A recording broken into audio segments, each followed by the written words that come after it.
நாம் தொடர்ந்து நடத்தவிருக்கிறோம். முதலில் தேசிய நூலக தலைமை நிர்வாகி டாக்டர் என் வரப்பிரசாத் அவர்களை ஒரு சில வார்த்தைகள் பேச அழைக்கிறோம். Doctor N Varaprasad. Professor Hadija from NIE, our Tamil literary pioneer, Mr. P. Krishnan, Mr. Ngenlok Cho, Director of the National Library, distinguished guests, speakers, ladies and gentlemen. A very good evening to all of you and welcome to the launch of this Tamil bibliography. The reason for launching this bibliography is quite simple. It is to keep current and future generations of Singaporeans, particularly Tamil Singaporeans, and those who are interested in Tamil literature, to access literary works produced during the early years of Singapore. The National Library Singapore and the National Institute of Education therefore decided to launch a bibliography to recognize the contributions of Tamil writers whose works may have been forgotten or been made inaccessible.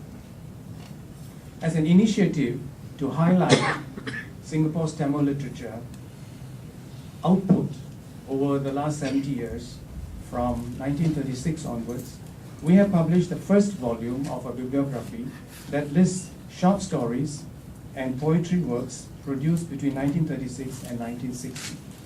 And this will be launched today. I hope that volume 2 will be launched at about the same time next year. The second volume will list literary works from 1961 to 2008, therefore bringing the entire bibliography up to date. This collection of literary works expresses not only the thoughts but also the emotions of Tamil writers who went through political upsurges, social upheavals, and economic instability of early Singapore. So I hope many will find this bibliography an enriching resource because it's also annotated for each item. I hope therefore you find it a way to understand what took place in early Singapore. I would like to extend my appreciation to NIE, especially Dr. Sita Lakshmi, for her kind assistance on the editorial contents of this bibliography. I'm also grateful to Mr. Ramakandabiran for writing the foreword and to Mr. P. Krishnan for his valuable support in the editing.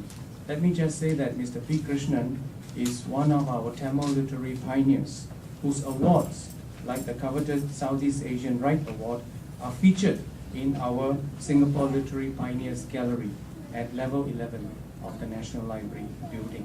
I'm very delighted to see such a good turnout this evening, and I wish you a very wonderful and enjoyable evening because we're going to have some items for you to enjoy as well. Thank you very much. அனைவரும் ஆவலுடன் எதிர்பார்த்து காத்திருந்த நேரம் Singapore Tamil சிறுகதைகள் கவிதைகள் ஒரு அடைவு நூல் வெளியீட்டு காணவிருக்கிறது. போது முதல் பிரதியை பெறவிருப்பவர் நமக்கு நன்கு பரிச்சயமான ஒருவர் என்றுதான் நான் கூறுவேன். சிங்கப்பூர் தமிழ் எழுத்தாளர் கழகத்தின் முன்னாள் தலைவர், தற்போதைய மறைவுரைஞர் கவிஞர் ரேரோ அமலதாசன் அவர்கள் முதல் பிரதியை பெறவிருக்கிறார்.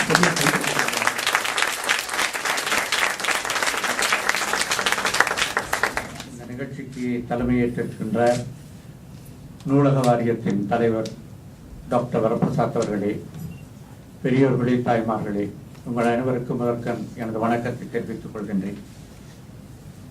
இந்த நிகழ்ச்சி ஒரு சிறப்பான ஒரு நிகழ்ச்சி. ஏனென்றால் இந்த நிகழ்ச்சிக்கு என்னை பேசுமாறு ஒரு 2 மாதத்துக்கு முன்னால் திருமதி புஷ்பலதா அவர்கள் அழைத்த பொழுது 1 மாதத்துக்கு முன்னால் நான் ஒப்புக்கொண்டேன். ஆனால் அது அந்த நூல் அப்பொழுது இன்னும் தயாராகவில்லை என்று சொன்னார். அதன் பிறகு அதன் படிகள் எனக்கு சேர்ந்த பொழுது அதை பார்க்கின்ற பொழுது உள்ளபடியே எனக்கு வியப்பாக இருந்தது. இவ்வளவு தகவல்கள் அரசாங்கத்திடம் உண்டு, தேசிய நூலகத்திடம் உண்டு என்று எனக்கு தெரியும்.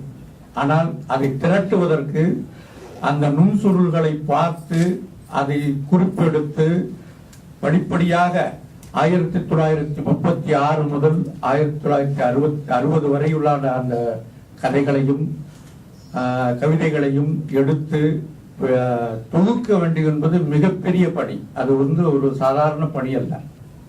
ஒரு 10 பேர் கிட்டத்தட்ட ஓராண்டு பாடுபட்டு செய்ய வேண்டிய ஒரு பணி அது. ஆனால் இது தேசிய நூலக வாரியம் மிக சிறப்பாக அதை செய்திருக்கின்றது. இது மிகப்பெரிய ஒரு ஆவணமாக திகழப் போகின்றது. ஆய்வு செய்கின்றவர்களுக்கும் ஆராய்ச்சி செய்கின்றவர்களுக்கும் சிங்கப்பூர் தமிழ் இலக்கியத்தை பற்றி தெரிந்து கொள்ள விரும்புகின்றவர்களுக்கும் இது ஒரு மிகப்பெரிய ஆவணமாக அடைவாக இருக்கும் என்பது என்னுடைய கருத்து. இதில் 602 சிறுகதைகள் இருக்கின்றன. 602 சிறுகதைகளை பற்றிய குறிப்புகள், அவருடைய கதை சுருக்கங்கள் இருக்கின்றன. 538 கவிதைகள் பற்றிய குறிப்புகள் இருக்கின்றன. அவை எழுதப்பட்ட சிறுகதைகளை எழுதிய அந்த எழுத்தாளரின் பெயர், அந்த வெளிவந்த நாள், எந்த பக்கத்தில் முரசிலே வெளிவந்திருக்கிறது என்று கூட அதில் குறிப்பு இருக்கின்றது. ஆகவே அந்த கிட்டத்தட்ட 1140 படைப்புகளை பற்றிய ஒரு ஆவணமாக இது திகழ்கின்றது. இதில் நான் அந்த எழுத்தாளர்களை பற்றியும் கவிஞர்களை பற்றியும் பார்க்கும் பொழுது, நமக்கு என்னை பொறுத்தவரை எனக்கு பழக்கமான அல்லது தெரிந்த அறிந்த ஒரு சில முகங்கள் தான், பல பெயர்கள் தான் அதில் இருக்கின்றன. குறிப்பாக சொல்ல போனால் நா. பழனிவேலு, சா. குருசாமி, போ. குருசாமி, புதுமைதாசன், நமது பி. கிருஷ்ணன் அவர்கள், சேவை சண்முகம், முருகு சுப்பிரமணியம்.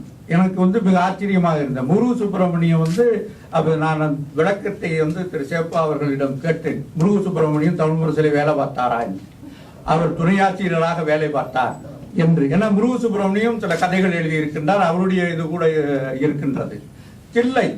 தில்லை என்பது தமிழ்நேசிலே ஆசிரியராக இருந்தவர், அவரும் இங்கே ஒரு கதைகள் எழுதியிருக்கின்றார். ஆக இப்படிப்பட்ட பெயர்கள்லாம் நமக்கு தெரிகின்றது. மலேசியாவுடைய சிறந்த எழுத்தாளர்கள் ஒருவரான நா. வரதராசன், மிகச்சிறந்த சிறுகதை எழுத்தாளர், அவர் எழுதியிருக்கிறார். நமது மு. தங்கராசன் அவர்கள், அப்துல் லத்தீப் அவர்கள். அப்துல் லத்தீப் எல்லாம் அங்க தமிழ் மலர் ஆசிரியராக இருந்தவர் மலேசியாவிலே. அப்புறம் தே. நவமணி, மிகச்சிறந்த எழுத்தாளர். இதில் பார்க்க போனா பெரும்பான்மையான எழுத்தாளர்கள் மலேசியாவை சேர்ந்தவர்களாக இருக்கின்றார்கள். ஏனென்றால் அப்பொழுது மலேசியாவிலும் இந்த முரசு வெளியிடப்பட்டதால் அங்கிருந்து அதிகமானோர் எழுதி இருக்கின்றார்கள். அதை பற்றி அந்த இதில் இருக்கும்போது மலேசியாவை பற்றிய எழுத்தாளர்கள் தான் அதிகமாக இங்கே இருப்பது நமக்கு தெரிகின்றது. ரே. கார்த்திகேசு, பூ. அருணாசலம், ஐ. உலகநாதன், நமது அரசு திருநாவுக்கரசு கூட ஒரு சிறுகதை எழுதியிருக்கின்றார் இந்த இதிலே என்பது எனக்கு மிக ஆச்சரியமான செய்தி. அதே போல நீங்க கவிஞர்களை எடுத்துக்கொண்டால் திரு அமலதாசன் அவர்கள், கரு. திருவரசு, ஐ. உலகநாதன், சோமசன்மா, பட்டவத் ஜைனுதீன் போன்றவர்கள் எல்லாம் இதில் எழுதியிருக்கின்றார்கள். இப்படிப்பட்ட ஒரு மிகப்பெரிய ஆவணமாக இது திகழ்கின்றது. சிங்கப்பூர் தமிழ் இலக்கிய வரலாற்றை பற்றி எடுத்துக்கொண்டால் அது 10-15 நிமிடங்களிலே பேசி முடிக்கக்கூடிய விஷயம் அல்ல. ஏனென்றால் கிட்டத்தட்ட ஒரு 120-130 ஆண்டு வரலாறுடையது சிங்கப்பூர் தமிழ் இலக்கியம். நமக்கு கிடைத்த தகவலின்படி, அண்மையில் கிடைத்த தகவலின்படி, செய்யப்பட்ட ஆய்வுகளின்படி, திரு முனைவர் சுப திண்ணப்பன் அவர்கள், சிவகுமார் அவர்கள் எல்லாம் செய்திருக்கின்ற ஆய்வுகளின்படி 1887ஆம் ஆண்டு சிங்கநேசன், மகுதும் சாஹிப் அவர்கள் வெளியிட்ட சிங்கநேசன் தான் இங்கே முதலே ஒரு அச்சகமாக இருந்து வெளியிடப்பட்டது என்று ஒரு தகவல் நமக்கு கிடைத்தது. அவர் அந்த தீனோதயா அச்சகம் என்ற அந்த அச்சகத்தின் மூலம் அவர் அந்த சிங்கை நகர் அந்தாதி, சித்திரக்கவிகள், வண்ணை நகர் அந்தாதி, வண்ணை நகர் ஊஞ்சல் ஆகிய 4 நூல்களை முதலாக வெளியிட்டிருக்கின்றார். இதை எழுதியவர் சதாசிவ பண்டிதர், CN சதாசிவ பண்டிதர். அவர் இலங்கையைச் சேர்ந்த யாழ்ப்பாண தமிழர். ஆனால் இப்பொழுது ஒரு புதிய தகவல் நமக்கு கிடைத்திருக்கிறது. என்னவென்றால், இதை பற்றி திரு அரசு அவர்கள் ஏற்கனவே ஒரு கட்டுரையிலே குறிப்பிட்டிருக்கின்றார்கள். அச்சகம் 1878 முதலேயே இங்கே இருந்திருக்கிறதாக குறிப்புகள் இருக்கின்றன என்று